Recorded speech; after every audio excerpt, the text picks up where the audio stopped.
Hi everyone and welcome back to our garden podcast. Now for this episode we thought long and hard about what we're going to call it, and together we came up with Don't be afraid of the shade. So I said don't be afraid of the dark, but because we're talking about shade, Chris really cleverly came up with the title Don't be afraid of the shade. Anyway, it's enough about our really clever title of the episode. Have to rethink all the other ones now. We will, yeah. But obviously, as the title suggests, we're going to be talking about shady areas of your garden. So I had an idea the other day about the amount of new build houses there are with smaller gardens these days. So naturally, they're going to have a lot more shady areas. A lot of gardens potentially face north-northeast, which would give you more shade than sunlight, obviously. So I've got shady areas in my garden. You definitely have, haven't you? You don't have now. Because you jungle, naturally it's a jungle garden which creates canopies and such like. So yeah, we thought why not do an episode on that. So firstly we're going to talk about colour. We're also going to talk about damp shade and dry shade, and also if all else fails just chuck a wildlife pond there or a rockery or a loggery as I call it. Yeah, like I have, yeah. So yeah, should we talk about colour first? Yeah, let's go for it. But before we go into each category, you need to figure out what your garden's doing. Now, there's so many different types of shade. Some gardens are in a lot of shade, i.e. full shade. Some are in dapple shade. Some have got different parts of the day. Some are dry shade. Some are damp shade. So you really got to figure out what your gardens are doing. So spend a bit of time. It will save you a lot of money in the long run. But regarding colour, now the best way I've found in my jungle garden is to use coloured foliage.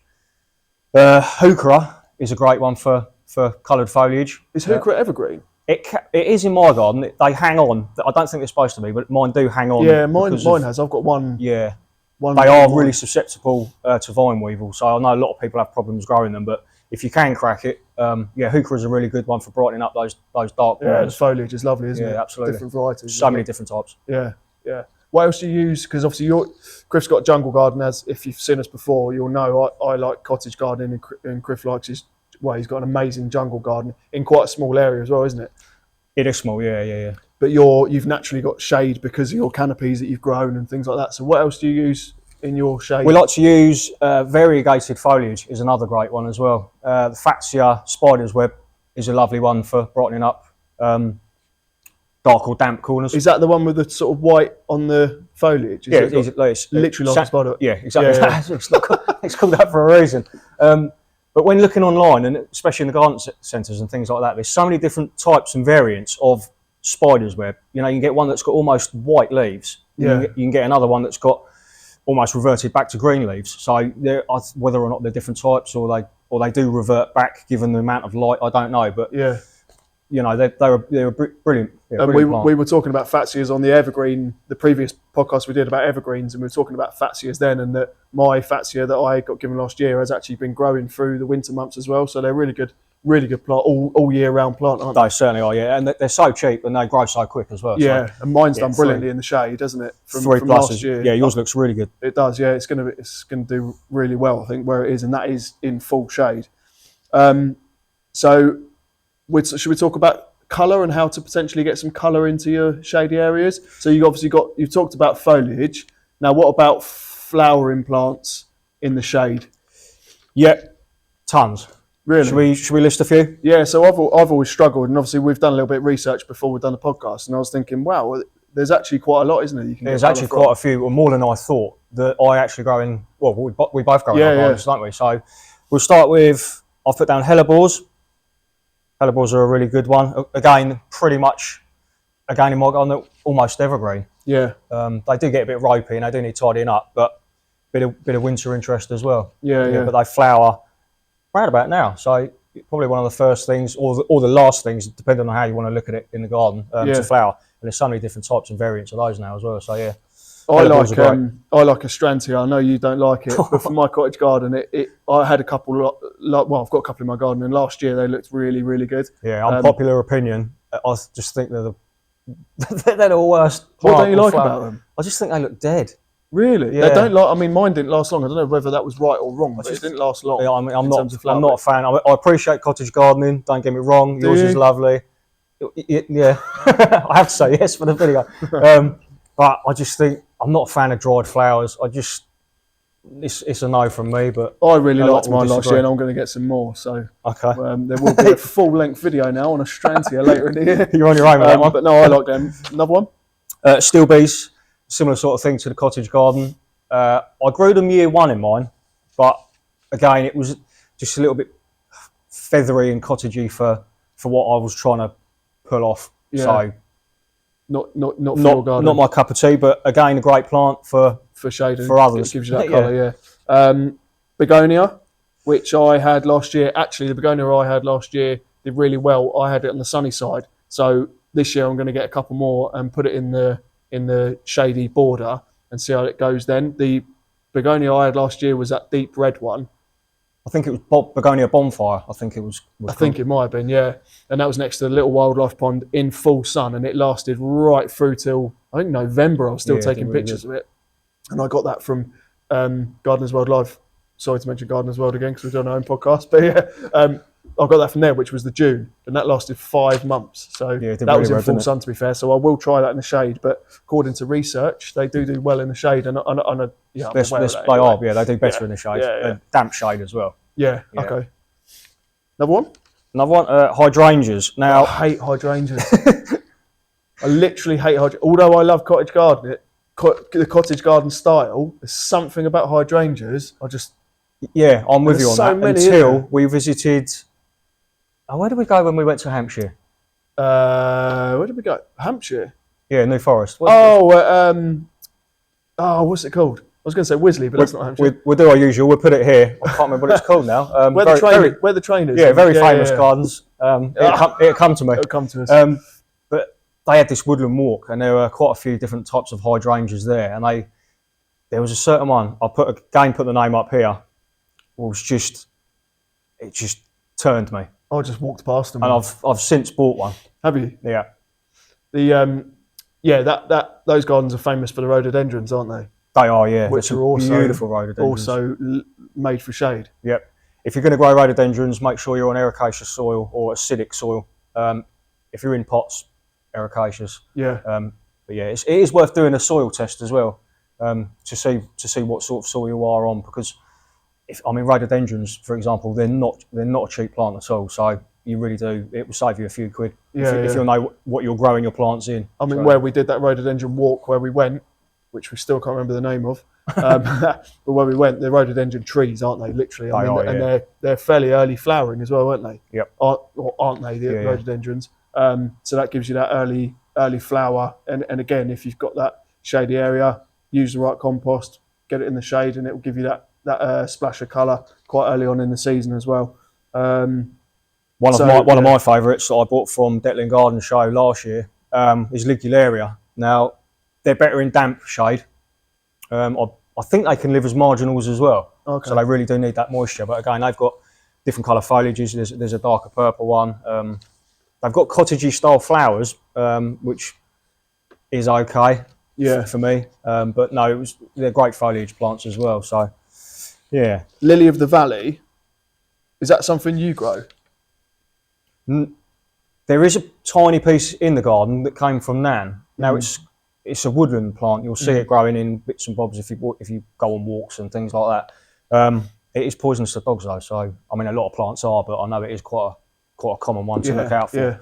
Yeah. But yeah, it's not one I try to grow. No, but I think there is a tiny piece of it. It can give you that splash of colour in your shady areas. So we talked about Fatsias. Brunnera. Brunnera, yeah, I grow Jack Frost, and that's got a silvery heart-shaped leaf. Gets to about probably 40-50 centimetres high and wide. But that's a great plant. There's loads of different types of that as well. Is that evergreen?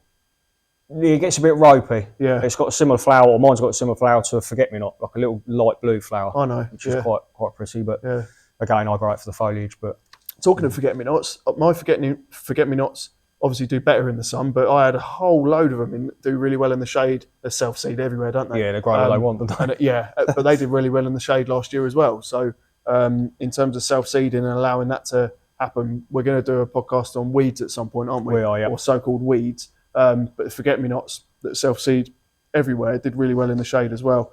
The Begonia. Yeah. Begonia. Now that's one I'm still. There's one called, I think it's Elephant Ear, that I've bought recently for the jungle garden. It's a slightly bigger leafed one. I think the leaves stay slightly darker green as well. So I'm going to try that this year. But again, it's borderline cottage style, isn't it? I've got a big chunk of it in mind. You're not a fan of them, are you? Not a fan of it. No. When we first moved into the house 5 years ago, there was one border completely taken over by it. I think it spreads quite easily, I'm guessing. Yeah, it is a quick grow, yeah. And the whole border was literally Begonia, and I've taken loads of it back, and I'm gradually getting rid of it. I think you probably like it more than me. It does flower early as well. Yeah, I think I'm going to give it a go again. It's got the little pink, the cottagey style flowers, but they're pretty. Yeah, I think I'm going to, when you dig yours out, I think I'm going to maybe grab a bit. It looked good. Yeah, it looked good in yours in different places. It's that texture that it would give your under canopy, wouldn't it? I think it's good for dry shade as well. If you're struggling with something, they don't mind. Yeah. Don't mind dry shade as well. So it's a good one. Good one for underneath a big tree or something like that. So as we've said, there are these. We're just literally scratching the surface in terms of options for colour in shade. So we've listed a few there and given you some ideas about what we've grown and what we do grow in our shady areas in the garden. But if you do a little bit of research, it only takes 5 minutes to have a look, and there are lists and lists on different websites online about how to get colour right in shade, dry shade, damp shade. Hope you giving you some ideas of what we do. This is more the ones that we grow, isn't it? Yeah. So specifically, should we talk about damp shade? Yeah, let's go with damp shade. So plants that are good in damp shade. Obviously, hostas. I love hostas. I'm a big fan of hostas, and when we first started the jungle, I probably spent, I don't know, a good 60, 70 quid on hostas. They came up year one, they got massacred by the slugs and snails, which most hostas do, and I never saw them year two. So I don't know whether the slugs had just killed them off, or whether they were just getting to them before they were even breaking the surface. I don't know, but yeah, I'm on year 5 now, and I've never seen them again. So with my hostas, the only success I've had with my hostas, well, the first year I moved in there, I bought quite a few, like you, not that much, but I bought 3 or 4, complete fail. Second year, I bought an amazing hosta, which was quite established from the garden centre. And because I'd spent, I think it was £15 or something, it was quite a decent sized one. I put it in a pot. I then put the pot on top of a log, and I put loads of bark around the bottom of the log, in the shade underneath the oak. Do you remember when I put it in that Victorian brick circle I built? The Victorian Vic circle. Yeah, so I put that right in the centre of. So it was surrounded by brick. Then in the middle of the circle, it had a log. Bark. Then it had so log. Sinister, doesn't it? A Victorian circle. It sounds like some sort of murdering apparatus or something. So I had that there, and then I had it in had it on top of a log with bark around it, and in a big pot with a lip on the edge, and it absolutely smashed it. It done really, really well that year. Still got it. Moral of the story: if you get a hosta, stack it high. Yeah, stack it high, bark around it, eggshells in the pot. Don't. But no, it did really well. The hostas I have now are in. I did a shingle area. There's a gap between my conservatory and next door, and I've filled it with shingle. And I have pots of hostas in there. Last year I had 3 and they did really well, not touched at all by the slugs. So that's the only success I've had, is having them in pots and either on shingle or bark. I know other people have amazing success in their gardens, and fair play to you. I just haven't managed to do it in mine. No. But yeah, and I know a lot of people do struggle, don't they, with them? So, yeah. But they are a great addition to a shady area. Damp shade, 100%. And I think you're probably going to add maybe a couple into your wildlife pond, aren't you? Because that's damp shade. Yeah, definitely. And that's surrounded with bark at the moment, so I'm hoping that will deter the slugs. We've both got tons of frogs and creepy crawlers and bits and bobs that you'd think would deal with the slugs and snails, but I don't know. Last year was a really bad year for slugs, wasn't it? It was all over the news last year about prolific, especially down here on the southeast. Fingers crossed it'll be an easier year this year. Yeah. Another one for damp shade. We've mentioned Ligularia, haven't we? Regersias. Excuse me. Now, again, regersias, I've got 2 or 3 different types of those that I'm going to try in the jungle garden this year as well. The foliage is huge. It changes throughout the year. So it gives you interest throughout the growing season. And yeah, I'm really excited to see how mine get on. Yeah. If you're not sure Regersia is like me, I've got no idea what he's talking about. We're going to put a picture of it here now for you. So when I watch this later, I'll learn as well. Yeah, 100%. We talked about Ligularia and Gunnera. Now I know it's been banned, but you still, why it's been banned, I don't know. It's supposed to be invasive, but it's no more invasive than a tetrapanax, which are they're a lot more invasive, I think, than a gunnera. I don't know why it's been banned, like I say. Oh, gunner is the massive, great big leaf. Yeah, you see it in the big stately homes and things like that, and the big when they got big lakes. I did a YouTube short of it, didn't I? That's right. Do you remember? Yeah. That castle I went to last year. I can't remember the name of it, but yeah, I know what you mean. Yeah. So they're great as well, and they're make a good focal point as well. Yeah, if you can get them. I've seen them on Facebook Marketplace. Yeah, you shouldn't be able to get them still, but there are a few on eBay and Facebook Marketplace as well. So yeah, they're amazing. If you do fancy one, have a look. Yeah, they really are. I shouldn't be recommending them. They really are amazing. It's a huge, great big leaf, aren't they? One of your favourites for damp shade is ivy. Yeah. There's so many different types of ivy, but it just does. It's just a good doer plant. It takes a while to get going, but once it's in, you can't get it out. So. Yeah. I've got bits of ivy growing in my jungle, and I just leave it and let it do its thing because I think it's great. Yours is growing all along the steps now and everything. It looks great. Mine's everywhere. Mine's up the fences, up the walls, everywhere.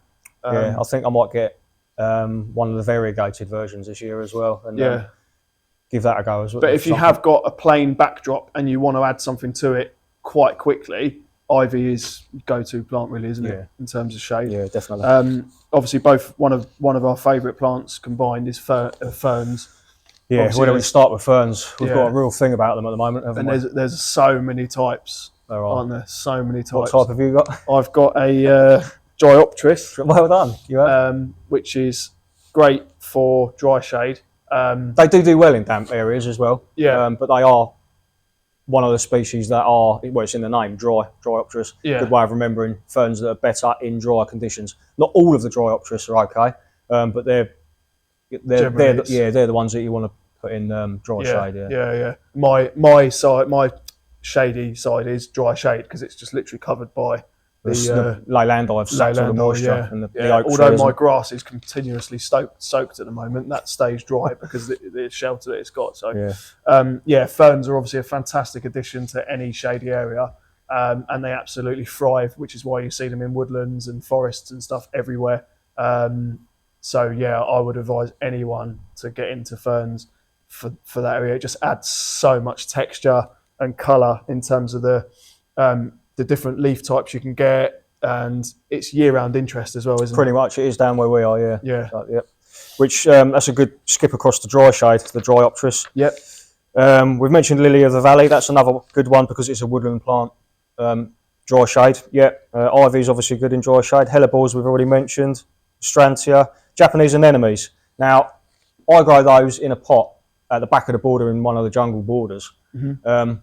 If they're in the ground, they can be a bit of a thug, and I think once you've got them, you've got them. But they're a lovely, lovely flower. The foliage is great, nice dark green, fairly good sized leaves, and the flowers are they're lovely. I mean, like I say, I use them at the back of the border, but in a cottage style garden, you could use them as a main focal point. Yeah. Really. Obviously, you skipped over a Strantia quite quickly there, so I just wanted to.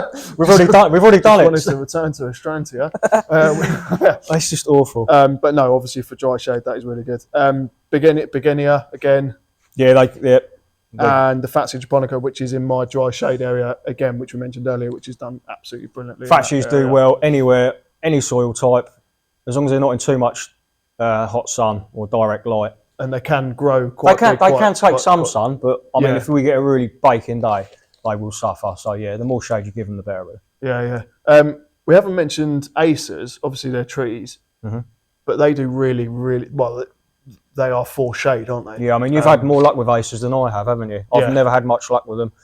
Maybe I would now, because we've got the jungle garden and it's a little bit more sheltered. They might be a bit better in the being sheltered from the wind, but I'm on chalk as well, which it's not ideal for acers, to be honest. See, I've got a really sort of clayey soil, haven't I? Yeah. I think yours has got to be borderline acidic. It must be. But they've done really, really well. I was lucky enough to be given quite a few last year of really established ones from pots. Right result, didn't you? Yeah. They were in pots, but for many years, so they were really well established in big pots. And they've gone in the ground, and the bud on them this year. Ready to go. Yeah, I've taken back the dead wood on all of them, and they are ready to literally pop. I remember last year because my neighbour's got a fantastic Acer, isn't she, next door, which it's a full-blown Acer tree, and it gives so much to my garden. And I remember last year almost thinking, I'm sure yesterday it wasn't out, and today it's full out. Full life. It's amazing, that moment in time in the spring when you just suddenly, I think it's sort of May time. Changes hour by hour, doesn't it? Yeah, and it just literally come home and you think, wow, that is, we're heading into deep spring now when that happens. It's a great day, isn't it? It certainly is, mate. Yeah, it certainly is. Kind of sneaks up on you as well, doesn't it? Yeah. Okay, so we've listed a few plants that me and Ollie grow in our gardens and that we've got experience with. As you said, there's a ton of different plants, but just give it a little Google, spend a bit of time researching. It really surprised me, to be honest. Yeah, one, you'll learn a load, and you save yourself a load of pennies as well. Yeah. So yeah, just give it a little Google. Okay, like I said, if all else fails, wildlife ponds, stumperies, loggeries. Yeah, loggeries as I call them. Loggeries. Or seating areas make lovely areas in shaded spots as well. I know I've got rockery. I didn't list rockery here, but yeah, rockeries up in the jungle garden. If it is in a damp, shady area, once the moss takes over, and it's just lovely, just a lovely place to sit. I think the stumperies and the rockeries combined with the likes of ferns, have a little Acer in a pot there, something like that, just to give you some ideas about what you could do. Hostas in pots amongst the rocks, stuff like that. 4 foot high. 4 foot high, yeah. Yeah, away from the slugs. But there's so many options in terms of if you're not quite making it work with colour and textures that you want and stuff like that, use the space for something else, like we've said. So there's various options you can do. Just have a think and have a play as well, isn't it? Gardening's all about trial and error and learning from what works and what doesn't work. And eventually you'll get to the point where you might have a combination of a little seating area, a little rockery, have some pots around, turn it into a shingle area, bark. The lists are endless, really, isn't it? In terms of the options are endless in terms of what you can do. But yeah, hopefully we've given you some ideas today about colour, a little bit of advice about dry shade and damp shade. We've taught ourselves some things researching this particular topic as well, haven't we, I think? Yeah, you've learned a bit, haven't you? And yeah, just give it a go, really. And please do comment and make sure you like and subscribe to the video, please. I massively appreciate your support we've had lately. And yeah, we'll catch you again soon with another full-length podcast. See you again soon, guys. See ya.